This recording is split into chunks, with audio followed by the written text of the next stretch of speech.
بسم اللہ الرحمن الرحیم۔ السلام علیکم۔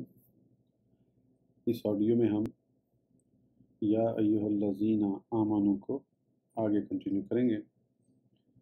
اس سے پہلے اگر آپ نے ابھی تک سبسکرائب نہیں کیا تو کائنڈلی سبسکرائب کر لیں تاکہ نیکسٹ آڈیو آسانی سے مل سکے۔ تو شروع کرتے ہیں۔ صدقہ کے فوائد۔ صدقہ مالی عبادت ہے جس کا اصل مقصد تو غربت و جہالت کو ختم کرنا ہے، جو پورے معاشرے کے لیے تباہی کا باعث ہوتی ہے کہ غربت کی کثرت اور جہالت کی زیادتی ہی کے سبب معاشرے میں چوری، ڈکیتی، قتل و غارت اور دوسری طرح طرح کے جرائم جنم لیتے ہیں۔ لیکن اس قومی فائدے کے علاوہ بھی صدقہ کرنے والوں پر اللہ کا خصوصی کرم ہوتا ہے، ان کے رزق میں برکت ہوتی ہے، معاشی حالت درست ہوتی ہے، آفات و بلیات ٹل جاتی ہیں، سکون قلب میسر آتا ہے، زندگی کی بہت سی الجھنیں خود ختم ہو جاتی ہیں، جیسا کہ حضور علیہ السلام کے ارشادات سے واضح ہے۔ مسلم شریف حضرت ابو ہریرہ رضی اللہ عنہ راوی ہیں کہ حضور علیہ السلام نے فرمایا، صدقہ مال میں کمی نہیں کرتا اور اللہ عفو سے ضرورت سے زیادہ مال خرچ کرنے سے اس کی عزت میں اضافہ کرتا ہے، اور جو اللہ کے لیے تواضع اختیار کرتا ہے اللہ اس کے درجات بلند فرما دیتا ہے۔ ترمذی شریف حضرت انس رضی اللہ عنہ بیان کرتے ہیں کہ حضور علیہ السلام نے فرمایا، صدقہ اللہ کے غضب کو بجھا دیتا ہے اور دردناک موت کو دور کرتا ہے۔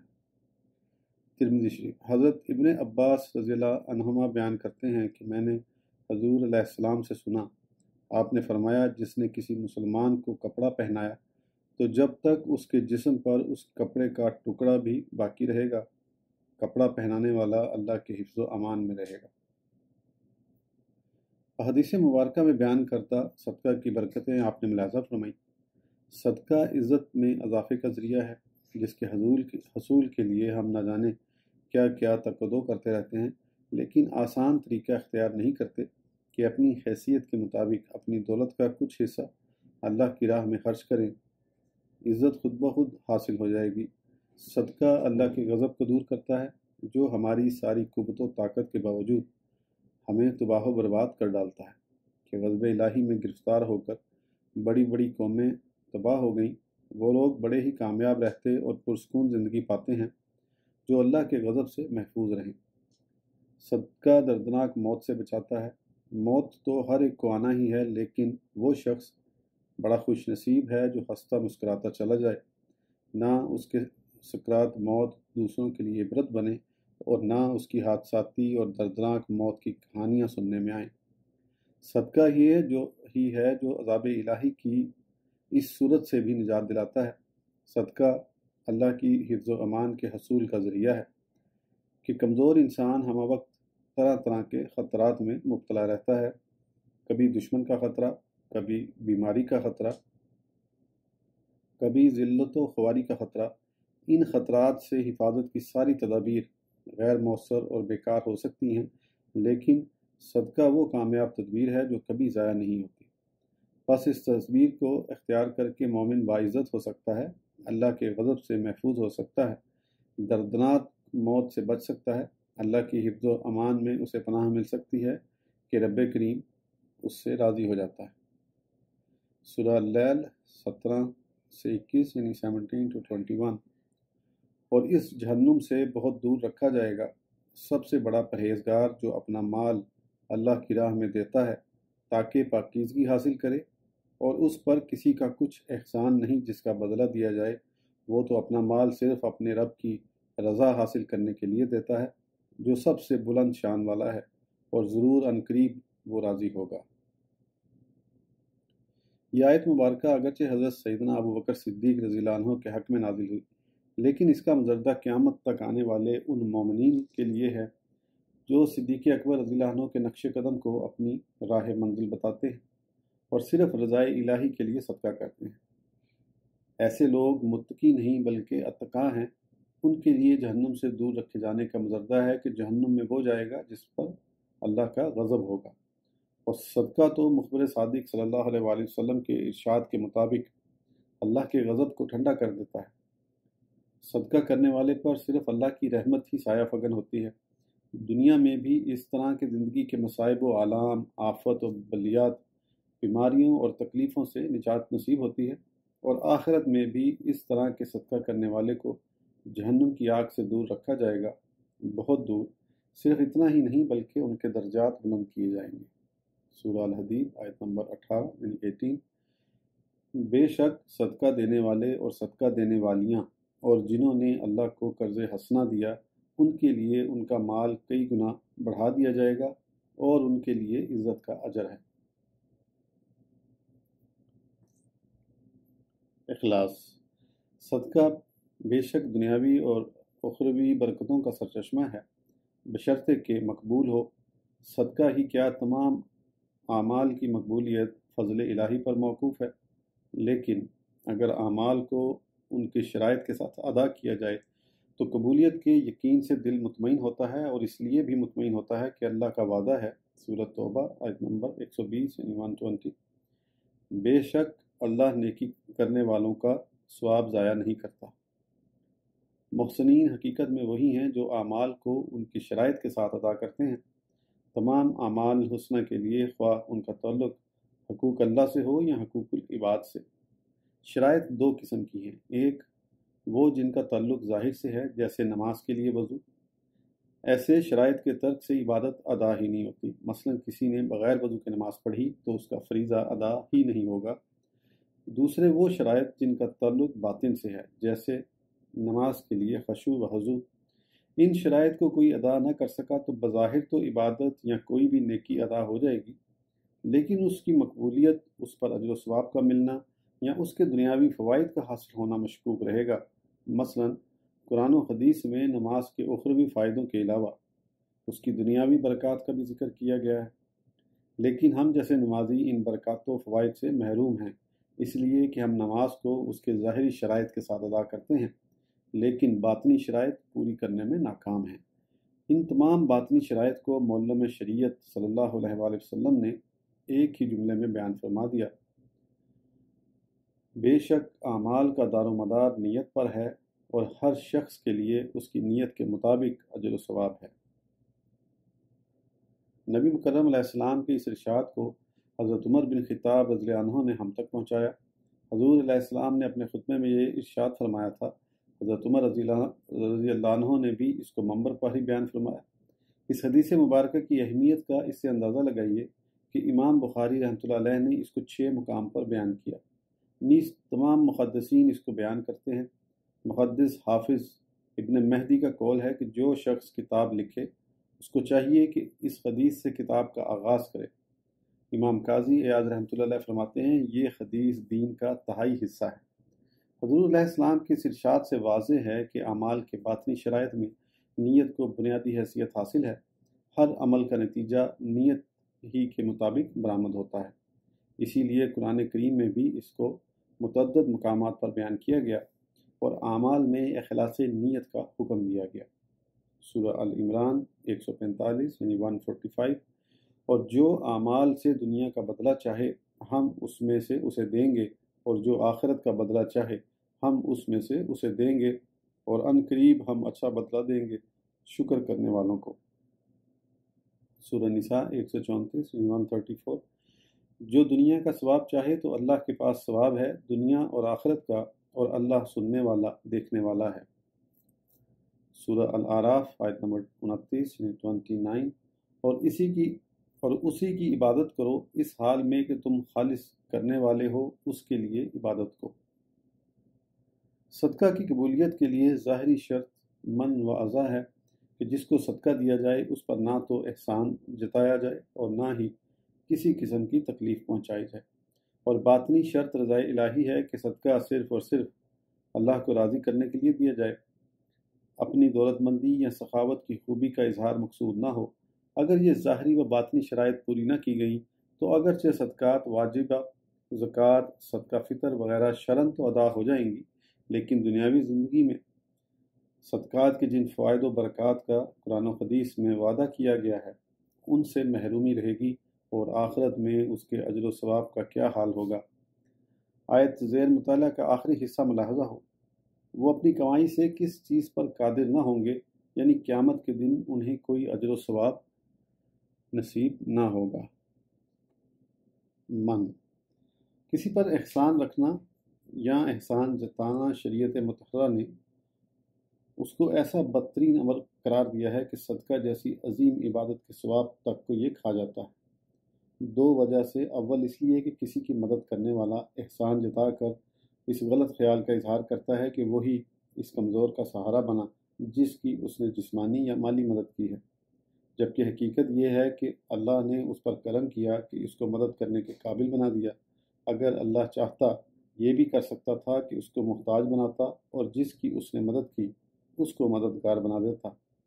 بس اسے بجائے احسان جتانے کے کسی کی مدد کر کے اس کا شکریہ ادا کرنا چاہیے کہ وہ اس کے لیے حصول ثواب کا ذریعہ بنا، اور اللہ کا شکر گزار ہونا چاہیے کہ اللہ انہی کے طفیل صاحب استطاعت لوگوں کو روزی دیتا ہے، جیسا کہ میرے آقا صلی اللہ علیہ وآلہ وسلم کا ارشاد ہے، بخاری شریف۔ مصعب بن سعد رضی اللہ عنہ روایت کرتے ہیں کہ حضرت سعد رضی اللہ عنہ نے خیال کیا کہ انہیں دولت کی وجہ سے دوسروں پر فضیلت ہے، پس حضور علیہ السلام نے فرمایا تم اپنے کمزور لوگوں کی وجہ سے مدد کیے جاتے اور روزی دیے جاتے ہو۔ ابو داؤد، حضرت ابو داؤد رضی اللہ عنہ بیان کرتے ہیں کہ حضور علیہ السلام نے فرمایا مجھے اپنے کمزوروں میں تلاش کیا کرو کیونکہ تم اپنے ضعیفوں کے سبب روزی دیے جاتے ہو، یا فرمایا تم اپنے کمزوروں کی وجہ سے مدد کیے جاتے ہو۔ دوسرے اس لیے کہ احسان جتانا ایسا زبانی تیر ہے جو کمزور و محتاج کی عزت و آبرو اور اس کے جذبات کو، اس کی خودی اور خودداری کو ایسا زخمی کر دیتا کہ وہ زندہ ہوتے ہوئے مردہ نظر آنے لگتا ہے، نہ سر اٹھا کر چل سکتا ہے، نہ کسی محفل میں نمایاں کردار ادا کر سکتا ہے۔ کسی کو اتنا کمزور اور خوار کر دینے سے تو بہتر یہ تھا کہ اس کو اس کے حال پر ہی چھوڑ دیا جاتا اور یہ احسان جتانے والا اس کی مدد ہی نہ کرتا۔ اللہ نے مومنین کو اس مرض سے محفوظ رکھنے کے لیے اپنے حبیب علیہ السلام کو حکم دیا۔ سورہ المدثر آیت نمبر 6 اے حبیب کسی پر احسان نہ کیجیے زیادہ لینے کی نیت سے، یعنی اس لیے احسان نہ کیجیے کہ آپ پر اس سے بہتر احسان کیا جائے، یہ بھی ایک قسم کا من ہے۔ ظاہر ہے اللہ کے رسول صلی اللہ علیہ وآلہ وسلم کسی پر احسان بدلہ لینے کی نیت سے نہیں فرماتے تھے کہ بدلہ کی امید تو وہ کرے جسے کسی کے احسان کی ضرورت ہو یا اس کے احسانات قابل شمار ہوں، جبکہ میرے آقا کی شان تو بہت بلند و بالا ہے، آپ اللہ کے سوا کسی کے احسان کے محتاج نہیں، نیز انسان و انسانیت پر اللہ کے بعد آپ ہی کے احسانات سب سے زیادہ ہیں جن کا گننا اور شمار کرنا ناممکن ہے۔ جس کی باسط ہی اللہ کا خصوصی احسان ہو اس کے احسانات کا کیا اندازہ لگایا جا سکتا ہے۔ بس نبی کو احسان کے بدلے کی امید سے روکنے کا اصل مقصد غلاموں کو روکنا ہے۔ خود میرے آقا صلی اللہ علیہ وآلہ وسلم نے اس بدعملی سے غلاموں کو بچانے کے لیے ارشاد فرمایا، نسائی شریف۔ حضرت عبداللہ بن عمر رضی اللہ عنہ کی روایت ہے کہ حضور علیہ السلام نے فرمایا احسان جتانے والا والدین کا نافرمان اور ہمیشہ شراب پینے والا جنت میں داخل نہیں ہوگا۔ ذرا غور فرمائیے اس ارشاد پر۔ والدین کی نافرمانی سبھی جانتے ہیں کتنا بڑا گناہ جس کی صراحتاً قرآن کریم میں ممانعت موجود ہے، اور شراب پینا کس قدر عظیم گناہ ہے کہ قرآن کریم نے شراب کو نجس اور اس کے پینے کو عمل شیطان فرمایا ہے۔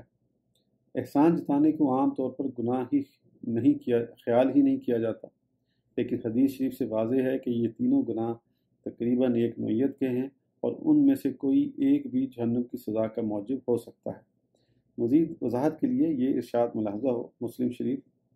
حضرت ابو ذر رضی اللہ عنہ بیان کرتے ہیں کہ حضور علیہ السلام نے فرمایا کہ 3 شخصوں سے اللہ تعالیٰ قیامت کے دن کلام نہیں فرمائے گا، ایک وہ شخص جو ہر نیکی کا احسان جتلاتا ہے، دوسرا وہ شخص جو جھوٹی قسم کھا کر اپنا مال فروخت کرتا ہے، تیسرا وہ شخص جو تکبر کی وجہ سے اپنے کپڑوں کو لٹکا کر چلتا ہے۔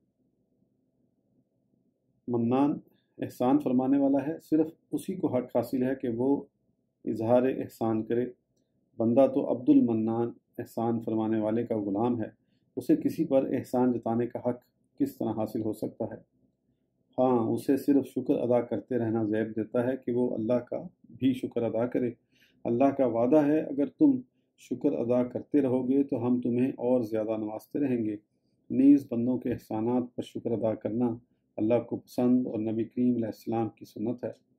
بندوں کا آپس میں شکریہ ادا کرنے سے محبت بڑھتی ہے، باہمی تعاون کے جذبات پیدا ہوتے، ایک دوسرے کی مدد کر کے خوشی ہوتی ہے، جبکہ احسان جتانا نفرت پیدا کرتا ہے، دوست کو دوست سے جدا کر دیتا ہے۔ کوئی نہیں پسند کرتا کہ اس پر کوئی احسان جتائے، ہر ایک اس کو اپنی کمزوری اور ذلت و خواری سمجھتا ہے، لہٰذا اگر باپ بھی بیٹے پر احسان جتائے تو بیٹا اس سے دور ہو جاتا ہے، اس سے ایسی منافرت پیدا ہوتی ہے کہ گھر بگڑ جاتے ہیں، خاندان منتشر ہو جاتے ہیں، اختلاف بڑھتا ہے، انتشار پیدا ہوتا ہے۔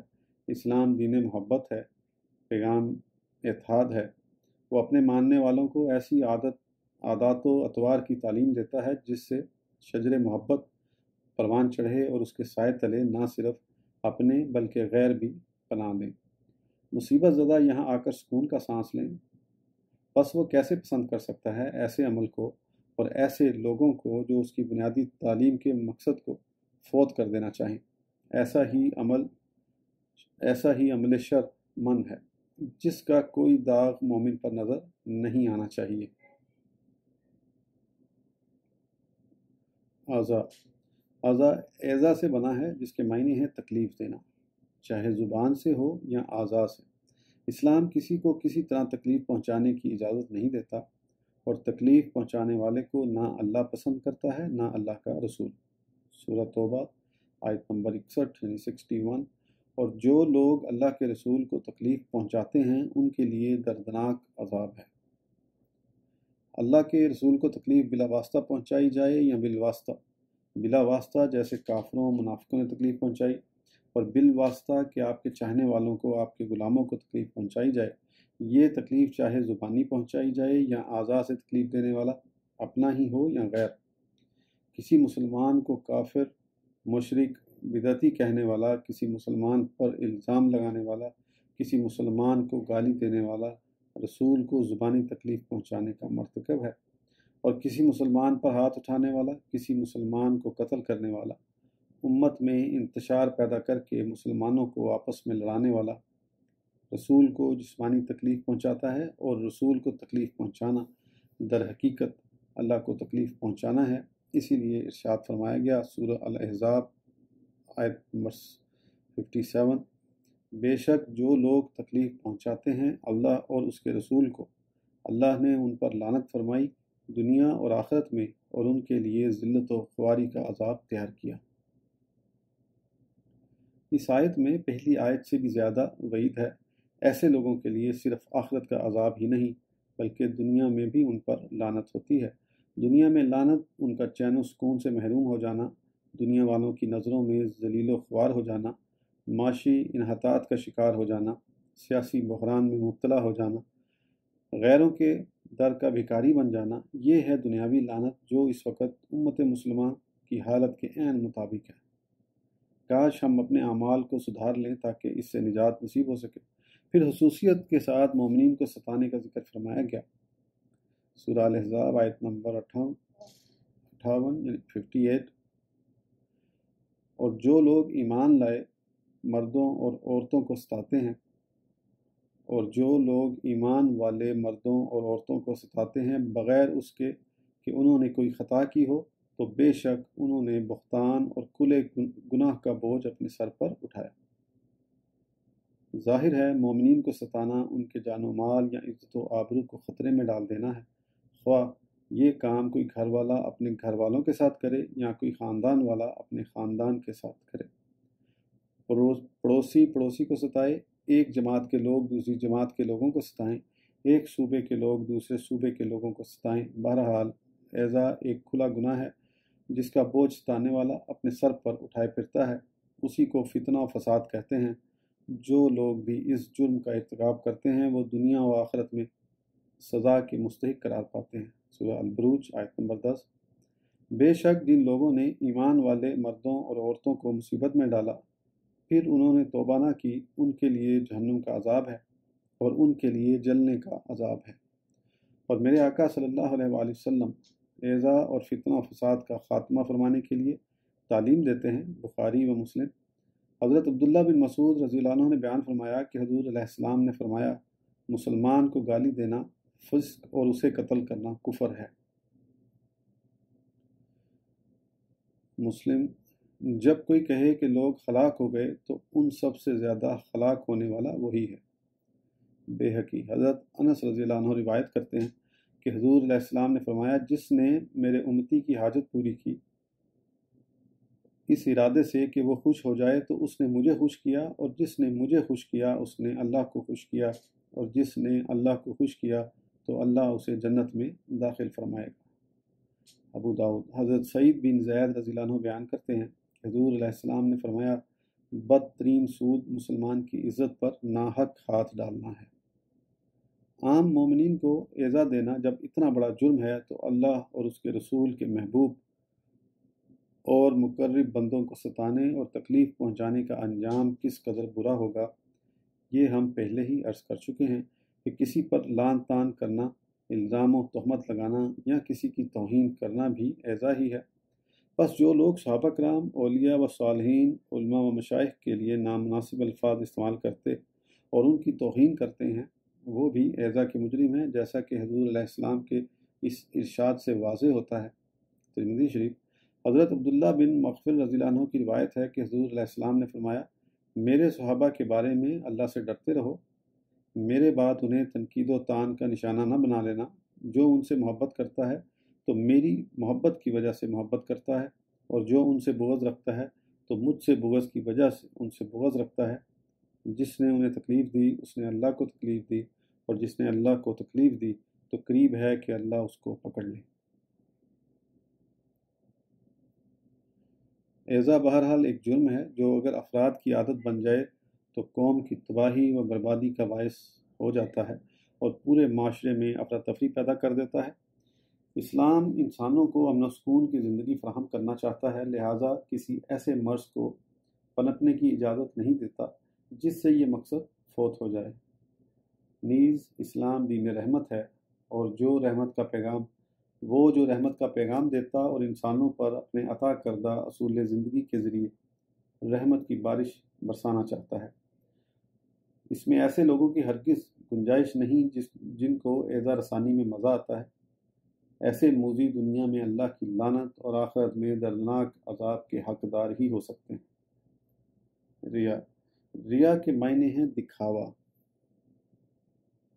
احادیث میں اس کے ساتھ سما کا لفظ بھی استعمال ہوتا ہے، یعنی سنانا، یعنی کوئی کام دکھاوے کے لیے کرنا، جیسے نماز پڑھنا تاکہ لوگ متقی اور نیک جانیں، یا صدقہ دینا تاکہ لوگ دولت مند اور سخی سمجھیں، یا کوئی کام سنانے کے لیے کرنا، مثلا قرأت و خوش الخوانی سے قرآن کریم کی تلاوت کرنا تاکہ لوگ قاری کہیں، یا تقریر سے سامعین کو متاثر کرنے کی کوشش کرنا تاکہ لوگ بڑا عالم سمجھیں اور عزت کریں، جبکہ مسلمان کا ہر کام صرف اللہ کے لیے ہونا چاہیے۔